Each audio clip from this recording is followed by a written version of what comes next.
Buenos días. Hoy estoy aquí para hablaros de Maruja Mayo y de este libro que es la, la reunión de sus cartas por Guillermo de Osma. Ayer tuvimos una tertulia en el Marbella Club de Marbella, las mujeres universitarias. Estuvimos hablando sobre esta obra que se supone que es literaria y sobre la figura de Maruja Mayo. En cuanto al libro, tengo que decir que no es un libro literario así como conocemos de las cartas de Frida Kahlo o las cartas a Leo ateo de Vincent Van Gogh. En realidad es más bien como un catálogo eh, que fundamenta quizás la obra de Maruja, la vida y también quizás el comportamiento. Vemos como Maruja se intenta todo el rato vender su obra y darse una publicidad que en muchos casos sabemos que no fue cierto, pero recoge gran parte de la personalidad de Maruja Mayo y aunque para algunas compañeras resultó difícil, para otras no tan interesante, para mí que soy una fanática de Maruja Mayo, me resultó bastante interesante. Tiene gran contenido documental y es propio de Guillermo de Osma, también de todo lo que él sabe sobre el arte contemporáneo. Es un historiador del arte, es un galerista, ha trabajado para Sotheby's y la verdad que se nota muchísimo que Guillermo es un entendido, pero bueno, a veces hace unas ristras, unas relaciones de personas que hasta yo, que soy una fanática de esa época y de la obra de Maruja Mayo, pues a veces decía, bueno, creo que está mezclándome gente, pero de verdad que si son personas que ya están introducidas en el tema del arte, de las vanguardias, de la generación del 27, y les apetece incluso de la movida madrileña, porque Maruja fue tan influyente en la movida madrileña. Entonces, os aconsejo que lo leáis y que veáis con curiosidad todas esas cartas que escribía Maruja a distintas personalidades, siempre intentando crear redes que luego le ayudaran a hacer su obra más grande, porque en realidad ya las quería vender, pero tampoco las quería vender de cualquier manera. Quería siempre, desde el principio supo su valor y les puso grandes precios a su obra y también pues la necesidad probablemente que tenía de vender, porque los artistas y los escritores comemos. En cuanto a Maruja Mayo, bueno, pues deciros que ella no nació como Maruja Mayo tal que sí, ese Mayo es el segundo apellido de su padre y en realidad ella se llamaba Ana María Gómez González y nació en Viveiro, en Lugo, en 1902. Su padre era aduanero, he de suponer que pues una persona de alto nivel dentro del tema de las aduanas como funcionario, y su hermano Cristino, que también fue escultor, creo que este nació en Tui, y fueron naciendo en distintos lugares porque llegaron a ser 14. Y bueno, pues sus padres tenían una mentalidad, podríamos decir, liberal, pero sobre todo lo que estaban es muy preocupados por la educación de sus hijos. Le dieron todas las opciones que tenían, pues económicamente y también de los lugares que ofrecían los lugares a donde iban. eh, trasladados. Enseguida Ana Maruja pues entró en la escuela de arte de arte y oficios en Asturias, y porque su padre fue trasladado allí. Y pues falleció luego en 1995 en Madrid, pero eso ya fue mucho después. Fue longeva y vivió muchísimo. Donde la destinaron en Asturias fue en Avilés. Y ahí había una escuela de artes y oficios, allí es donde Maruja Mayo estudió. Fue una pintora de vanguardia, considerada una de las grandes artistas del siglo XX y yo creo que muy, muy, muy reivindicada en el siglo XXI. En 1922 ingresa en la Real Academia de las Bellas Artes de San Fernando, que era una especie de escuela también de artes y oficios, pero con un grandísimo prestigio y gran dificultad para poder entrar en ella. O sea, había unos exámenes bastante difíciles. Y precisamente allí en la escuela, en la Real Academia de las Bellas Artes, coincidió con Salvador Dalí, con Margarita Manso y con otros escritores, otros artistas que marcaron la renovación cultural en España. En 1932 fue becada con una beca de ampliación de estudios y fue a París. Y allí estudió, entre otras cosas, escenografía y vestuario, que fue una de las fuentes de ingresos de Maruja, porque los pintores rara vez viven de su obra vivos. Y ella pues trabajó mucho en las escenografías, en vestuario y en diseño, y para libros, para revistas y este tipo de productos que fueron, como decía Vargas Llosa, actividades alimenticias. Como había conocido a Dalí en la Real Academia de las Bellas Artes de San Fernando, pues empezó a frecuentarlo a él y a sus amigos que vivían en la residencia de estudiantes y se integra en el círculo intelectual de la generación del 27, aunque algunos fueron muy desagradables con ella y le decían que las mujeres pues que no pueden ser pintoras y que no pueden ser grandes artistas. En fin, que se hizo novia del escultor mediocre Emilio Aladrem, que además la dejó a ella para irse con Federico García Lorca. Y luego, pues ya dentro de ese grupo de amistad en el que estaba Federico García Lorca, Rafael Alberti, Luis Buñuel y Salvador Dalí, pues Maruja se hizo novia de Rafael Alberti y estuvieron, creo que casi 5 años. 5 años, que una relación tormentosa en lo personal, pero muy productiva en lo intelectual. Y Rafael Alberti dejó a Maruja por María Teresa León, que creo que era una mujer más calmada, porque Maruja era una mujer muy pequeñita, no demasiado guapa, pero de una energía y de una convicción que a veces a los hombres pues les asusta, muchas veces, y en aquel tiempo más. Formó parte del grupo de hombres y mujeres que llamaron las sin sombrero, o los sin sombrero, y bueno, pues eso fue una gamberrada como otras que hizo Maruja, ¿no? Por lo visto, Maruja frecuentaba junto a Concha Méndez, frecuentaba mucho los barrios bajos para ver los tipos, la gente, las personas, los estereotipos de las chulapas, del zapatero, de todos los tipos que había. Y bueno, pues allí la gente, en los barrios bajos, la gente no llevaba sombrero. Pero cuando un día iban por la Puerta del Sol y decidieron quitarse los sombreros, aunque iban muy bien vestidos. Y Maruja cuenta o contaron que les habían apedreado incluso. A mí me parece excesivo y dado el carácter que ya conocemos de Maruja Mayo, que exageraba y que también pues enmascaraba y creaba fantasías, pues lo mismo tampoco fue tanto ni tan así, pero se quedó la anécdota y fue un hecho subversivo. Si no fue exactamente tan subversivo en la realidad, sí lo fue como iniciativa subversiva. Otra cosa que hacía Concha Méndez, que fue, por cierto, novia de Luis Buñuel durante 7 años y la mantuvo en el closet, la mantuvo en el armario, porque no le venía bien a él tener novia en aquel momento.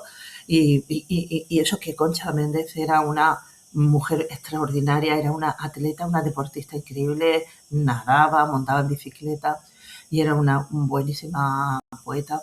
pues las dos cuando iban a estos barrios bajos se asomaban a los cristales de las tabernas donde solo había hombres, porque a las tabernas solo podían entrar hombres y entonces lo que ocurría era que se ponían a hacer burlas a través de los cristales, como una especie de subversión inocente, pero también, o sea, una queja, ¿no? Y bueno, una cosa que hizo Maruja Mayo un día es subirse en la bicicleta de Concha Méndez y entrar en una iglesia hasta el púlpito, porque no estaba bien visto que las mujeres montaban en bicicleta, incluso en mis tiempos todavía te decían que que si montábamos en bicicleta se nos iba a romper el himen y luego no nos iba a querer ningún hombre. Pues estas cosas había que aguantar.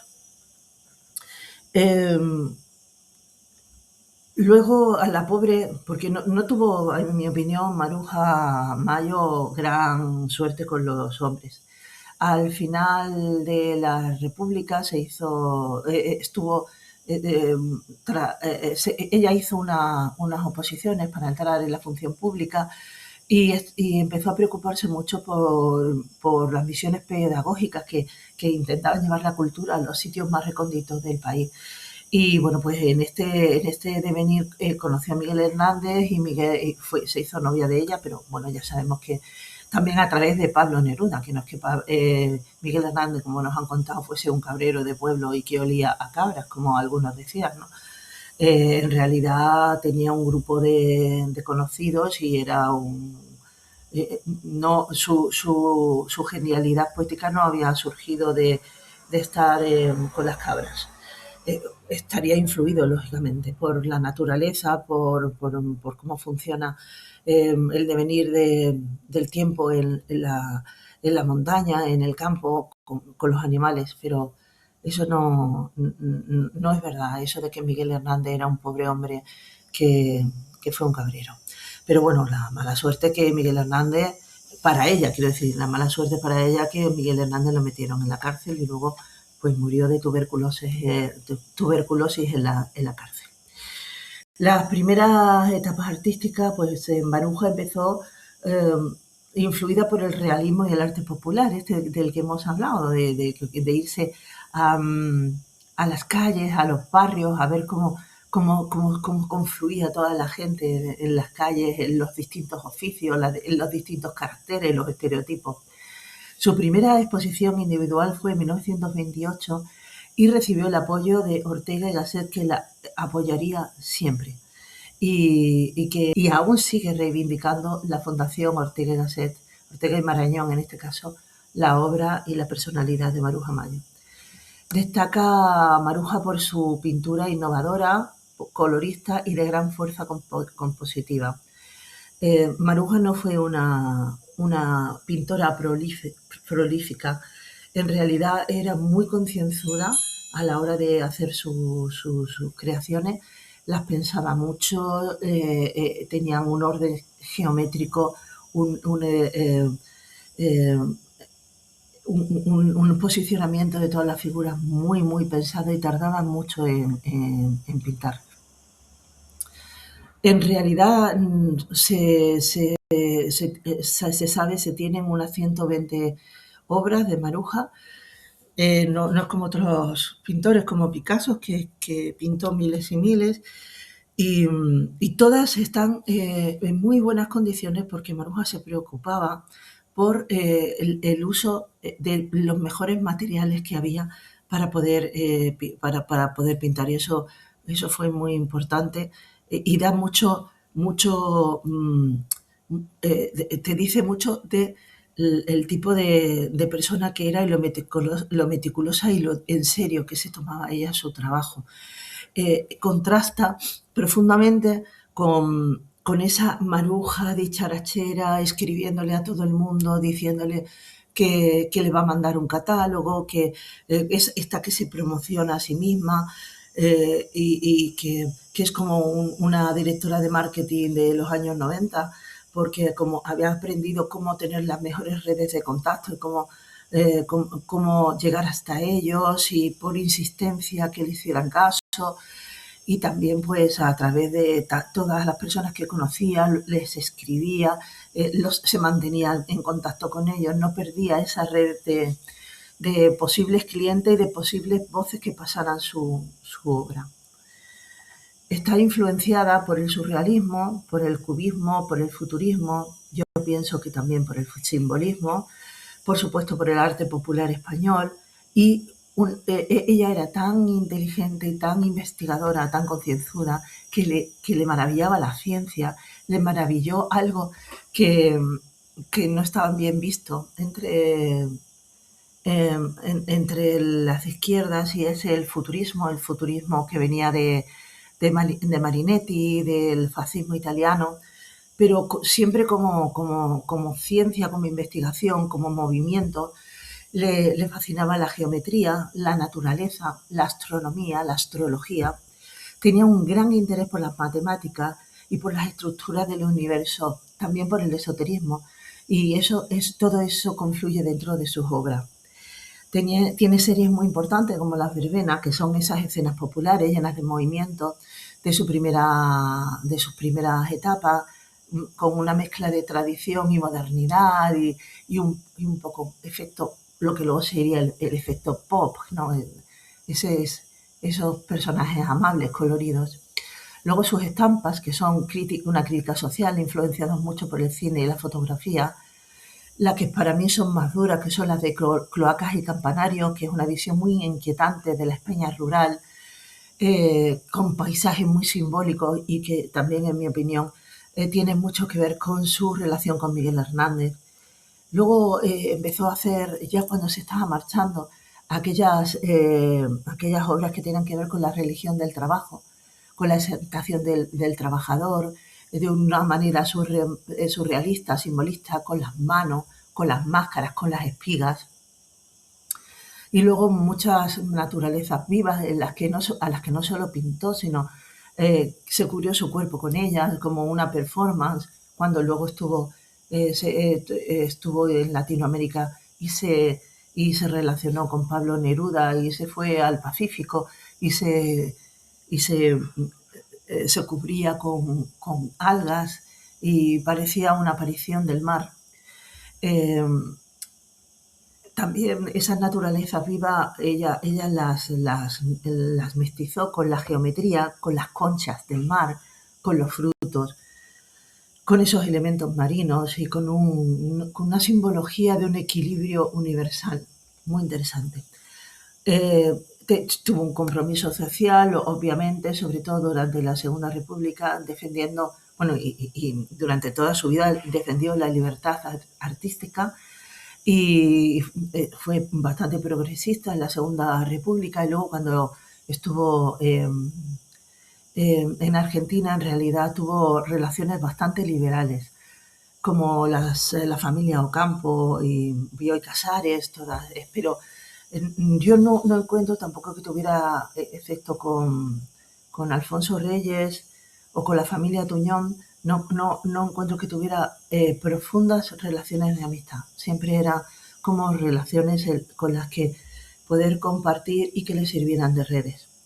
Reivindica la independencia de la mujer creadora y el valor de la mujer creadora, y eso le da permiso para todo, para su autopromoción, para exagerar sus logros, para todo, porque estaba sola en el mundo. No, de hecho, se ha tenido que trabajar mucho para que Maruja sea un representante al nivel que se merece de la generación del 27, porque no se pensaba que hubiera mujeres en la generación del 27 y mucho menos de la calidad intelectual y creativa de Maruja Maya. En 1936 se encuentra en Galicia, en uno de esos talleres de los que iban con las misiones pedagógicas a tratar de mejorar la educación y la formación de la gente que estaba alejada de las grandes ciudades. Y entonces empieza a haber grandes calamidades de una parte y de otra, pero logra salir de España ayudada por Gabriela Mistral, que le ofrece dar unas conferencias en Chile, porque había que tener una excusa para poder salir del país, y Maruja pues salió con esa excusa, una excusa de trabajo para ir al Cono Sur. Y ella con este motivo, aunque da las conferencias, es verdad que da varias conferencias, en realidad se exilia en Argentina, aunque también visita Uruguay, Punta del Este, donde veraneaba la gente más pudiente, más liberal y que podía comprar su obra. Visita México, por supuesto Chile, con Pablo Neruda y todos sus amigos, y Estados Unidos con los que pretende tener una relación cada vez más profunda, hace exposiciones, al menos una allí, y se atreve a mandar cartas de promoción, autopromoción incluso, y reiteradas al director del MoMA. Mantiene contacto con grandes intelectuales latinoamericanos, siempre los mejores, los que le pudieran ayudar a promocionarse y también a darle los trabajos alimenticios de los que hemos hablado antes, que con editoriales, con revistas, haciendo ilustraciones, y ella pues conseguía promocionar su obra mejor que nadie. Para mí es un ejemplo, yo que soy escritora, de cómo las mujeres, y ella en su tiempo mucho más, lo tenemos difícil, y entonces pues tenemos que echar el resto. Yo ahora mismo he terminado una novela y voy a estar como 4 meses pues autopromocionándome, pues haciendo vídeos, mandando editoriales, mandando a premios mi obra, y haciendo ads en las redes sociales, que es donde se hace ahora, intentando hacer recitales, pues todo eso que nos da promoción a los creadores, porque la empresa editorial, la industria editorial no deja de ser una industria, y ellos a, van a ganancias seguras, beneficios seguros. Y claro, una tiene el nombre que tiene todavía, pero yo como Maruja Mayo me empiezo a apreciar una variedad. Desde que he leído sus cartas, y estoy yo estaba muy implicada siempre con su obra, pero desde que he leído sus cartas ha empezado a dejar de darme vergüenza y pudor autopromocionarme. Esto me lo ha enseñado Maruja Mayo. En la etapa americana consolida su lenguaje más simbólico y universal. O sea, ya no solo universal, que también lo que llega a todo tipo de cultura, sino también lo que tiene que ver con el universo, con el cosmos. Maruja es mucho más que una surrealista, desde luego sería una reducción. Expone en Buenos Aires, en Montevideo, en Río de Janeiro, en Nueva York y en otras ciudades.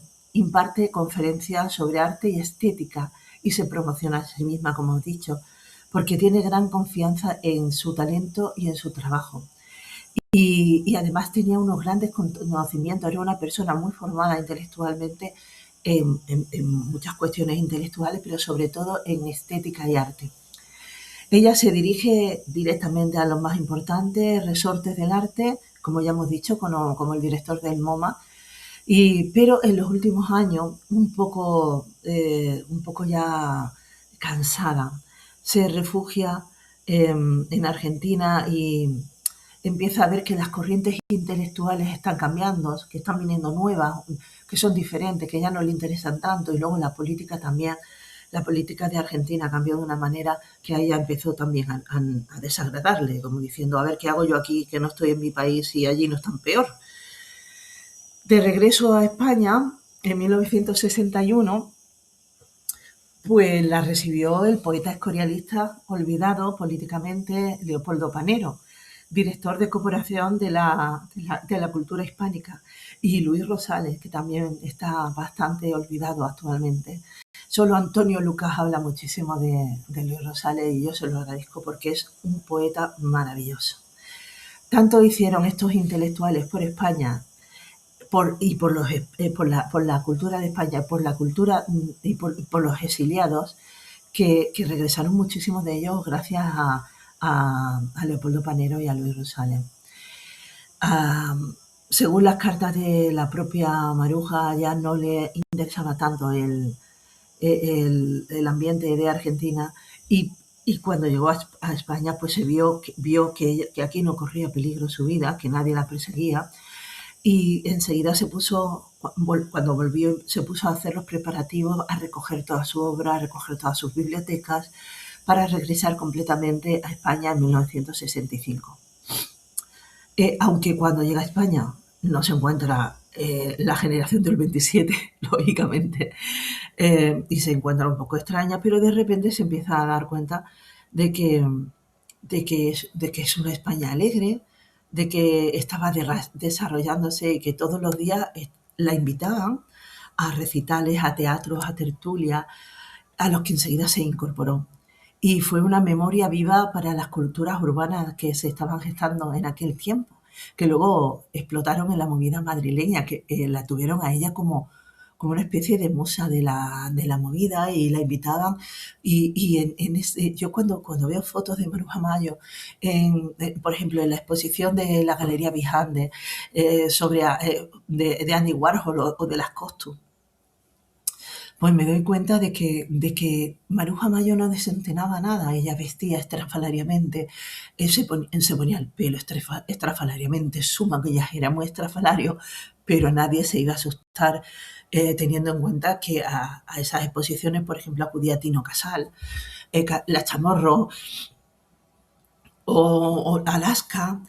Entonces, de repente, Maruja Mayo empezó a encontrarse entre fauna en la que no resultaba ajena y que a ella no le resultaba ajena. A partir de los años 80 comenzó un importante interés mediático por Maruja y por su obra. Y son numerosas las exposiciones colectivas e individuales a las que se han hecho y muchas a las que he podido asistir yo, que tengo ese honor. Sobre mujeres surrealistas, donde están incluidas sus obras, sobre las vanguardias, donde estaban incluidas sus obras, sobre la generación del 27, sobre retrospectivas de ella sola. La última que he visto en el Reina Sofía, sobre las máscaras, sobre máscaras. Y bueno, pues ha sido una eclosión, un verdadero reconocimiento como la obra de Maruja se merece.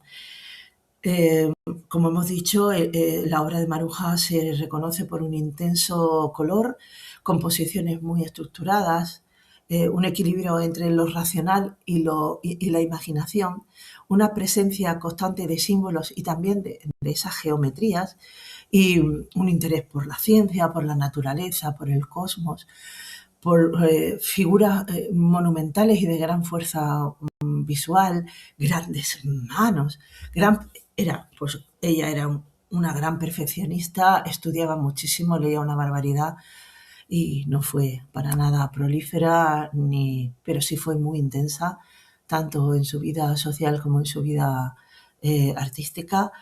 Y, pero su contenido fue realmente un contenido creativo, original, con una firma propia y de calidad. Busco siempre que sus obras tuvieran una gran forma y un gran fondo. Los temas que utilizó, pues la naturaleza, el mar, perdón, el trabajo en el campo, las espigas, la mujer, las actitudes rompedoras y de derechos, como la ciclista que, de la que hemos hablado, de Concha Méndez. Y bueno, pues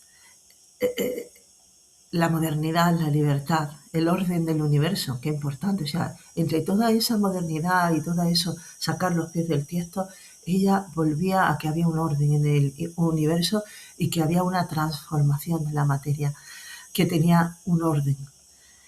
La relación con la literatura fue intensa desde el principio. Ella fue amiga de Federico García Lorca, de Rafael Alberti, frecuentó a toda la generación del 27 y luego cuando ya estuvo en el Cono Sur y en Hispanoamérica, frecuentó a la familia Ocampo, a Silvina Ocampo, a Victoria sobre todo, al Reyes, a Alfonso Reyes, a Gabriela Mistral, a Nora Borges, a otros poetas. Su obra, desde luego, dialoga con la poesía de la vanguardia y inspiró textos y colaboró con diversos intelectuales y ella misma escribió numerosos textos teóricos porque, como os digo, tenía una gran formación, experiencia y curiosidad intelectual. Muchas veces cuando hablamos de la Real Academia de las Artes de San Fernando, y hay veces que dice, sí, pero no eran estudios universitarios, pero eran de una profundidad increíble y se estudiaban y se trabajaba todo el rato. Y ese cuidado que ella, por ejemplo, tenía con los materiales y esa obsesión que tenía por las manos de Maruja Mayo tienen que ver con las artes, eh, con las artes como oficio, como oficio.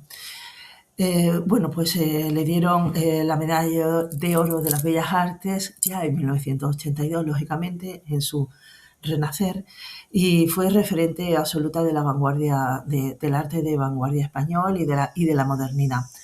Fue símbolo de la libertad creativa femenina que trabaja el doble, le costó el doble vivir de su trabajo y supo vivir en silencio consigo misma. Eso es algo.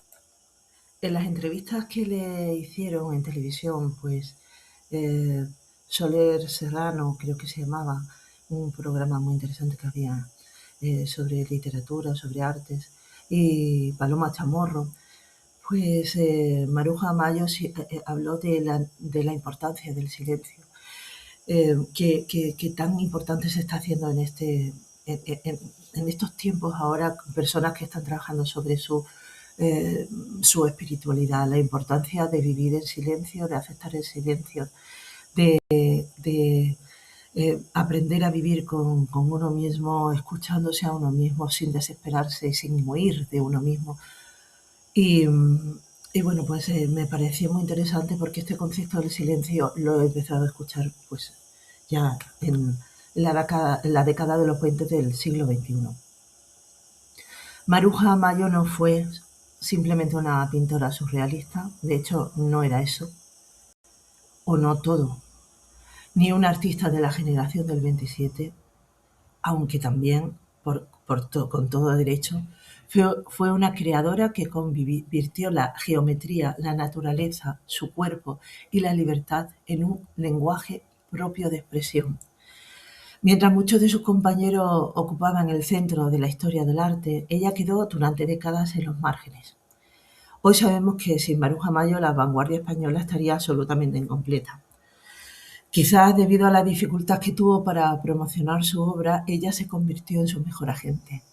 Como podemos ver en las cartas de Maruja Mayo, en las que utiliza todas sus amistades, todas sus relaciones para hablar de su obra, insistir en hablar en su obra, insistir en hablar en las exposiciones, en las conferencias que ha dado, pedir que se vea los catálogos que les va mandando. O sea, en aquel tiempo ella hacía catálogos de su propio dinero y se los mandaba, por ejemplo, al director del MoMA. Ella, podemos ver en estas cartas que tuvo una mente preclara en ese aspecto, porque hay artistas que solo saben crear y están muy bien, pero tienen además la suerte de que luego los promocionan.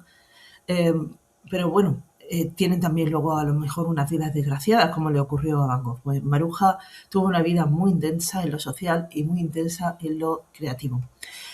Hay dos mujeres, efectivamente, dos mujeres en Maruja, una que es artista, que es perfeccionista, que trabaja sus obras con gran esfuerzo técnico y que no las hacía como churros, y que incluso esa,